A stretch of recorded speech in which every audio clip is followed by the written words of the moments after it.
राम राम दोस्तों, मैं अरुण कुमार डायरेक्ट वैदिक रेमेडी चैनल में फिर से आपका स्वागत है। दोस्तों, आज चर्चा करेंगे अष्टक वर्ग कक्षा से कैसे सूक्ष्म गोचर विचार किया जाता है। माइक्रो ट्रांजिट एनालिसिस थ्रू अष्टक वर्ग कक्षा कंसेप्ट।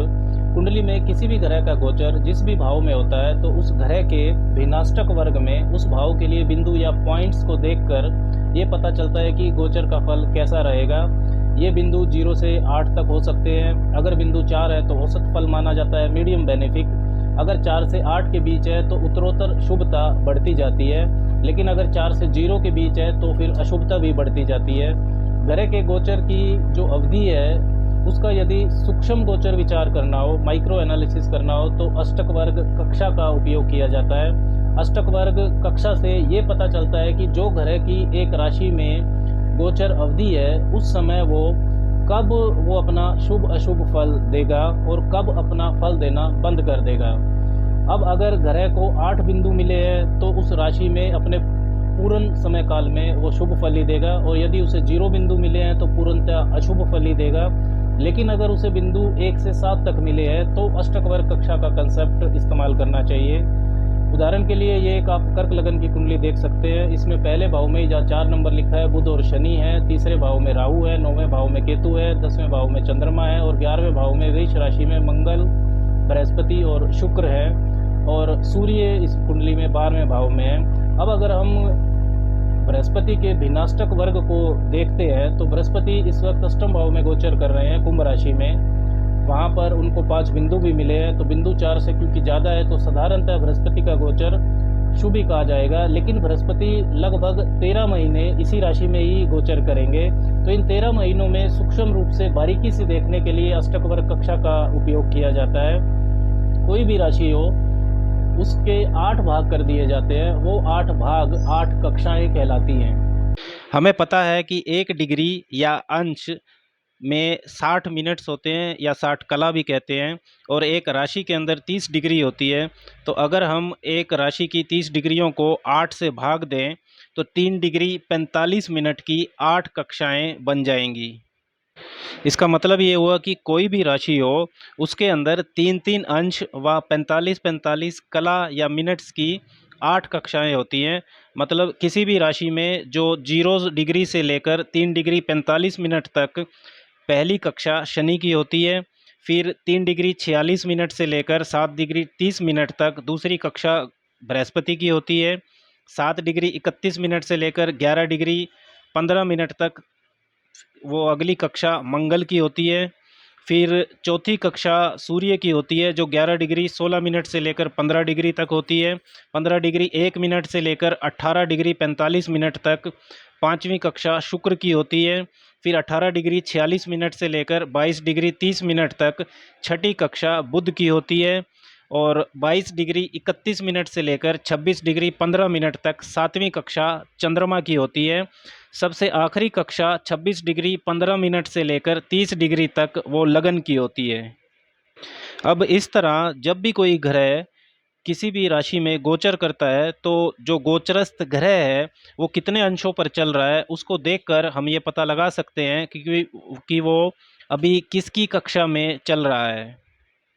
अब इसमें सबसे महत्वपूर्ण बात ये हो जाती है कि जब ग्रह जितने अंशों पर गोचर कर रहा है तो वो जिसकी कक्षा में गोचर कर रहा है तो क्या वो ग्रह उस कक्षा का स्वामी जो ग्रह है वो उसके गोचर से खुश है या नहीं। जो ग्रह सबसे ज़्यादा लंबे समय तक एक राशि में रहता है उसकी पहली कक्षा होती है। मतलब शनि जो कि लगभग 2.5 वर्ष तक एक राशि में रहते हैं औसतन, तो शनि की कक्षा सबसे पहले होती है। फिर बृहस्पति जो लगभग 13 महीने रहते हैं उनकी दूसरी कक्षा होती है, फिर मंगल की तीसरी कक्षा होती है, और मंगल के बाद फिर सूर्य की चौथी कक्षा होती है, शुक्र की 5वीं, फिर बुध, फिर चंद्रमा, और लगन क्योंकि 2 घंटे के करीब में बदलता रहता है तो लगन की 8वीं कक्षा होती है। इसको याद करने का एक आसान तरीका अगर आप देखें तो उसमें आप ग्रह के वार यानी कि डे का इस्तेमाल कर सकते हैं। इसमें शनि की पहली कक्षा होती है, इसे याद कर लीजिए, और फिर शनि से पहले फ्राइडे यानी कि शुक्र को आप छोड़ दीजिए तो दूसरी कक्षा शुक्र से पहले फिर बृहस्पति की आ जाएगी। बृहस्पति के बाद आप बुध को छोड़ दीजिए तो तीसरी कक्षा बुध के बाद मंगल की आ जाएगी। मंगल के बाद आप सोमवार को यानी कि चंद्रमा को छोड़ दीजिए, फिर जो चौथी कक्षा है वो सूर्य की आ जाएगी। सूर्य के बाद शनि को छोड़ दीजिए तो पाँचवीं शुक्र की आ जाएगी। शुक्र के बाद बृहस्पति को छोड़ देंगे तो फिर बुध की आ जाएगी।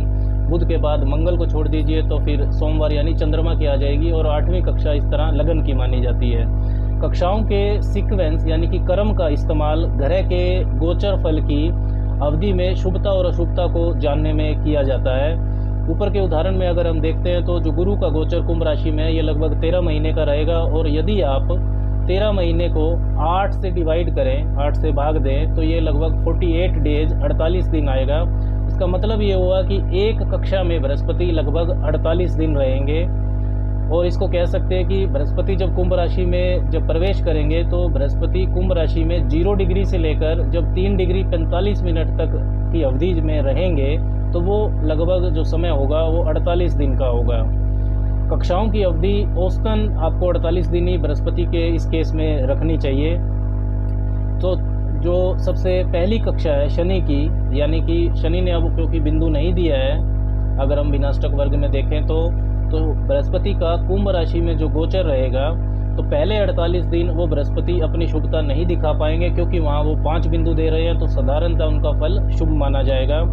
उसके बाद फिर बृहस्पति स्वयं की कक्षा में आएंगे 48 दिन के बाद। तो बृहस्पति ने स्वयं को बिंदु दिया है तो 49 से 96 डेज के बीच में, 49 से 96 दिन के बीच में जो गोचर का इनका भ्रमण काल रहेगा कुंभ राशि में वो शुभ रहेगा। उसके बाद फिर मंगल, सूर्य, शुक्र ने भी बिंदु दिया है तो इस अवधि में भी बृहस्पति की शुभता जारी रहेगी।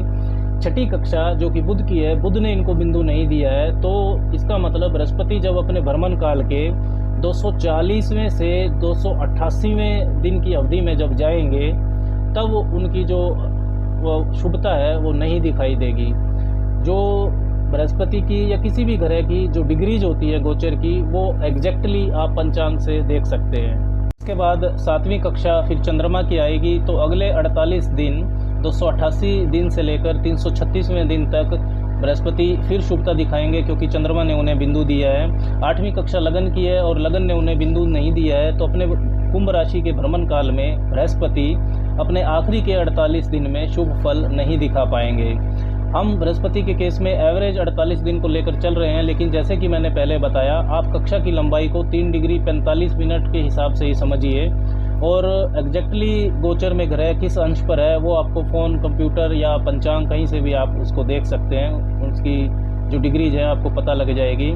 इस तरह इस कक्षा के कंसेप्ट को सिर्फ बृहस्पति के लिए ही नहीं आप सभी ग्रहों के लिए इस्तेमाल कर सकते हैं। अगर सभी ग्रहों का औसत भ्रमण काल एक कक्षा में अगर हम देखते हैं तो शनि लगभग अपने गोचर काल में एक कक्षा में 110 दिन के लगभग रहते हैं। बृहस्पति जैसे हमने बताया 48 दिन रहते हैं और मंगल लगभग 7 दिन एक कक्षा में रहते हैं। मतलब 3 डिग्री 45 मिनट चलने में, 0 से 3 डिग्री 45 मिनट चलने में मंगल 7 दिन लेंगे। सूर्य लगभग 3.8 दिन रहते हैं और शुक्र लगभग 4 दिन रहते हैं। इसके अलावा चंद्रमा लगभग 7 घंटे ही एक कक्षा में रहते हैं। और लगन की अवधि क्योंकि बहुत छोटी होती है, ये एक कक्षा में 20 से 25 मिनट ही रहते हैं, तो लगन के लिए कक्षा कंसेप्ट इतना महत्वपूर्ण नहीं होता है। फिर भी इस औसत काल को के साथ साथ आपको एग्जैक्टली डिग्री देखकर ही कक्षा के फल को समझना चाहिए। सभी ग्रहों पर यह कक्षा पद्धति को आप लागू कर सकते हैं। राम राम।